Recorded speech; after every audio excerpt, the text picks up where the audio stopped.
Bom dia, corações. Que a graça e a paz do nosso Deus esteja comigo, esteja com você, esteja com os seus, em nome de Jesus. Amados, vamos orar ao nosso Deus, né?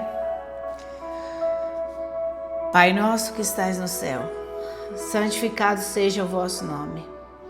Venha a nós o vosso reino.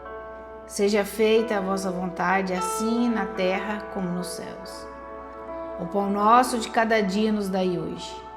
Perdoai as nossas ofensas, assim como nós perdoamos a quem nos tem ofendido. E não nos deixeis cair em tentações, mas livrai-nos do mal. Porque teu é o reino, o poder, a honra e a glória para todos sempre. Amém. Irmãos e amigos, hoje a coisa tá difícil, né? Porque a gente senta aqui, começa a colocar as coisas diante de Deus, orar, buscar o Senhor. E hoje, diante dessa tragédia acontecida ontem com essa família que perdeu essa criança,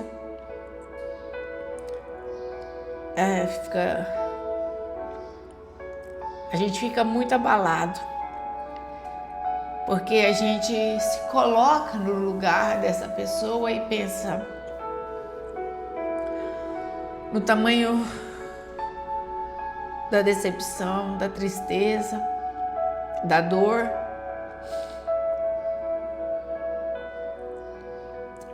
Então hoje,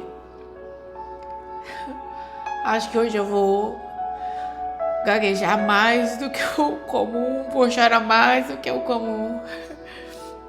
Só o Senhor para nos sustentar mesmo. E eu quero começar já orando por eles. Oh Deus, tantas coisas nos assustam. Tantas coisas, Senhor, coloca a nossa fé à prova. Tantas coisas mexem com o nosso emocional e nos desafia a continuar orando e buscando ao Senhor e sabendo que muitas coisas que nós não somos capazes de entender, mas resta para nós absorver. Então, Senhor, se não é o Senhor que nos consola, se não é o Senhor que nos dá força, se não é o Senhor que nos supre, se não é o Senhor que nos enche da Tua presença, nós não temos condições de ter a resiliência necessária. Deus, em nome de Jesus, eu digo isso por conta desses pais, por conta, Senhor Deus, do sofrimento, da dor, da angústia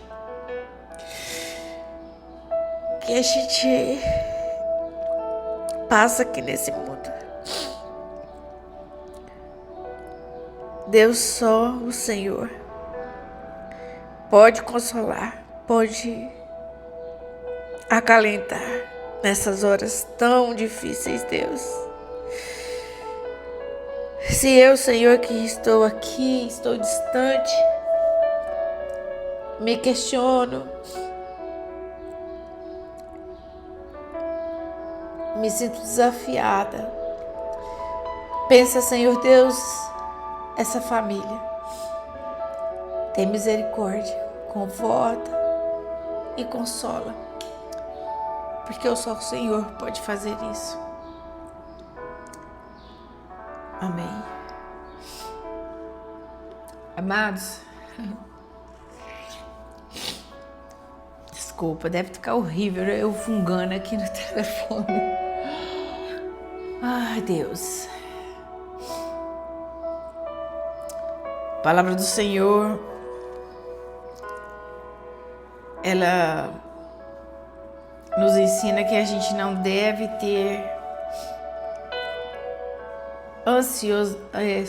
ansiedade,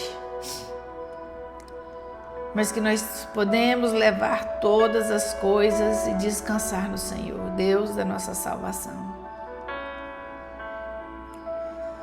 Filipenses 4 diz: não andeis ansiosos de coisa alguma, antes sejam conhecidas diante de Deus as vossas petições pela oração, pela súplica, com ações de graça, e a paz de Deus, que excede todo entendimento, guardará o vosso coração e a vossa mente em Cristo Jesus.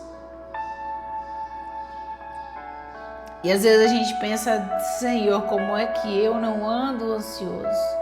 Senhor, como é que eu controlo a ansiedade? Senhor, como é que eu tenho esse domínio próprio quando eu olho à minha volta e há tantas demandas em volta de mim? É trabalho, é família, é dinheiro, é negócio, é conta. Mas a palavra do Senhor diz que existe uma paz que excede entendimento. E é verdade. Existe uma paz que excede todo o entendimento. Essa paz não sou eu que dou a mim mesmo, não é você que dá a você mesmo, não é o vizinho, não é amigo, não é o cônjuge, não é o parente, não é o amigo de escola, não. Essa paz que excede todo entendimento e que consola o nosso coração e que acalenta nossa alma nesses momentos tão difíceis, tão confrontadores, tão desafiadores, ela só pode vir do Rei dos Reis, do Senhor dos Senhores, do Todo-Poderoso, do Santo, o Deus que efetua em nós o querer, o realizar segundo a bondade dele. Porque Ele é que sabe que pensamentos que tem a nosso respeito, e os pensamentos do Senhor, eles são de paz, eles são de bem, eles são para o bem e para a paz. E a gente vai se perguntar: Senhor, como é que pode o pensamento do Senhor ser de bom, ser para o bem, ser para a paz, no meio de tanta tragédia, de tanta dificuldade? Mas é assim mesmo. Em meio a essas coisas, isso sempre existiu, isso sempre existirá até a volta do Senhor Jesus. Nós não somos os primeiros a ser confrontados, não seremos os últimos.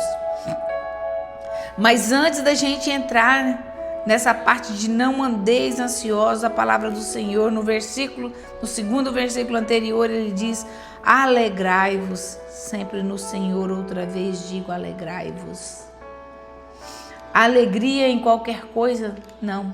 Alegria em bens? Não. Alegria em família? Não. Alegria nos amigos? Não. Alegria na minha força, na minha saúde? Não. Alegria no Senhor. Há um tempo atrás, eu venho me questionando isso, falo isso daqui para vocês como testemunho. Há muitos anos atrás, eu ouvi as pessoas falar assim, que a gente deveria declarar que ama o Senhor. E eu tentava declarar: Senhor, eu te amo. Mas eu não ia muito em frente não, porque parece que eu não conseguia colocar sinceridade nessas palavras. Aí de tempo em tempo eu conseguia, outra hora não. Porque depende muito de onde é que está o foco da gente. Se o foco está em Deus, se o foco está nas coisas, se o Senhor está prevalecendo na nossa vida ou se são os problemas. E até que um dia eu falei e eu vi que não havia hipocrisia. E às vezes eu, na hora de dormir, eu oro durante o dia, durante vários momentos, mas na hora de dormir até hoje não consegui desenvolver esse hábito, como eu via minha avó ajoelhar na beirada da cama, orar e depois dormir. O meu hábito é orar depois de deitada. Aí depois de deitada, luz apagada, eu começo a orar ao Senhor. E às vezes eu falo: Senhor, o Senhor me ama? E logo em seguida eu falo: Senhor, porque eu te amo. O Senhor me ama também? E sabe, se a gente tem que ser carente de afeto, que seja carente do afeto de Deus. Se a gente tem que ser dependente do amor de alguém, que a gente seja dependente do amor de Deus, porque esse é verdadeiro. Embora a gente às vezes fica assim se perguntando muitas coisas, porque Deus permite isso, porque Deus permite aquilo. E quando a gente leva a nossa vida e que faz da alegria do Senhor, no Senhor e do Senhor, a nossa principal fonte de suprimento,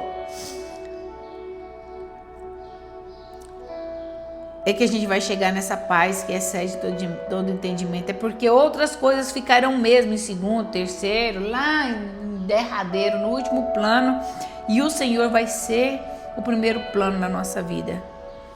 A alegria do Senhor é a nossa força. Por isso que a palavra do Senhor diz: alegrai-vos, e outra vez digo alegrai-vos. Mas Ele vai fazer também uma outra colocação: sejam moderados, que a palavra do Senhor disse: seja a vossa moderação conhecida de todos os homens, pois perto está o Senhor. Perto de quem? Perto de mim, perto de você, perto dos nossos problemas, perto das nossas atitudes, vendo o que falamos, o que fazemos. E não adianta. Para tudo há uma colheita. Se plantamos o bem, colheremos coisas boas, mas se estamos plantando confusão, vamos achar confusão. Então, hoje, diante de tudo que nós aqui, enquanto cidade, enquanto estamos vivendo, a palavra do Senhor é: deixe de lado a ansiedade, deixe de lado o nervoso, deixe de lado a rebeldia e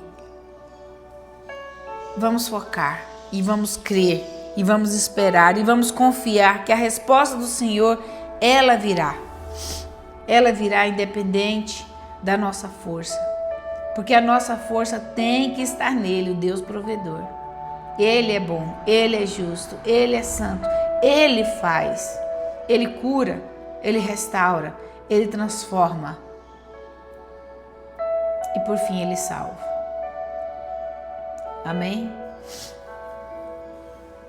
Amados, continuando aqui apresentando os nossos alvos de oração diante do Senhor, eu quero mais uma vez colocar cada um de nós, né? Quero glorificar a Deus e eu quero agradecer ao Senhor pela sua vida e por você estar aqui conosco no grupo. Eu já comentei algumas vezes que às vezes eu penso assim: Senhor, parece que eu vou desistir desse negócio. E aí vem um e fala: não, olha, eu estou ouvindo, olha, eu ouvi, olha, eu... E aí, isso anima a gente, né?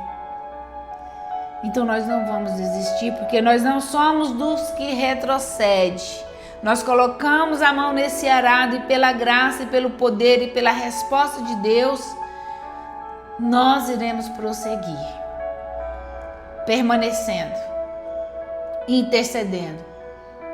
E eu tenho orado ao Senhor pela sua vida, que esse grupo aqui de oração, ele se transforme no ministério de intercessão por aqueles que estão sofrendo, por aqueles que estão passando pelo câncer, pelas famílias que estão com seus idosos enfrentando o Alzheimer, o Parkinson, pelas famílias que estão com crianças com tantas especificidades, demandando tanto uma família, tanto cada um de nós, para que nós exerçamos a misericórdia de sustentar essas pessoas em oração, porque a promessa do Senhor, ela é verdadeira, ela se cumpre. E lá no monte, na oração do monte, lá na bem-aventurança, o Senhor diz: bem-aventurados misericordiosos, porque eles alcançarão misericórdia. Ou estes alcançarão misericórdia. Então, se eu e você estamos aqui diariamente intercedendo, suplicando ao Senhor, eu falo, você confirma, eu falo aqui, você apresenta a sua oração aí. Você fala aí, eu não posso ouvir, mas o Senhor ouviu. O Senhor ouve. E nós vamos romper. E nós vamos prosseguir. não na força do nosso braço, não confiados na nossa capacidade, mas no poder que vem do Senhor. Amém? Senhor, assim nós encerramos mais essa devocional nesse dia, mais esse momento de oração, de intercessão. E agora, Senhor Deus, nós oramos para que o Senhor aceite o nosso grupo de oração como um ministério de intercessão. Eu aqui, cada irmão, em cada lugar, em cada cidade, Senhor Deus, nós nos unimos para suplicar diante do Senhor por todas essas pessoas e também por nós que somos carentes da sua presença, somos necessitados do mover do Senhor, somos dependentes e queremos continuar dependentes do Senhor, firmados no Senhor, alimentados pelo Senhor. Perdoa as nossas fraquezas, que são muitas, Senhor Deus. Perdoa, Senhor Deus, a nossa insuficiência. Mas nós sabemos que o Senhor é também um Deus perdoador. E nós invocamos em nome do Senhor Jesus que o Senhor nos perdoe pelas nossas faltas, pelos nossos pecados, pelas nossas transgressões e nos melhore dia após dia, pois oramos e confiamos em Ti, no Teu Filho e no Teu Santo Espírito. Amém. Deus abençoe sua casa, Deus abençoe seu dia, Deus abençoe sua família, Deus abençoe o seu trabalho, Deus te dê forças para romper e enfrentar todas as situações, Deus te conduza, Deus te alente, Deus te renove, Deus te capacite, Deus te sustente, em nome de Jesus. Amém. E até amanhã, se o Senhor Deus assim nos permitir. Fica na paz e na graça do nosso Deus. Amém.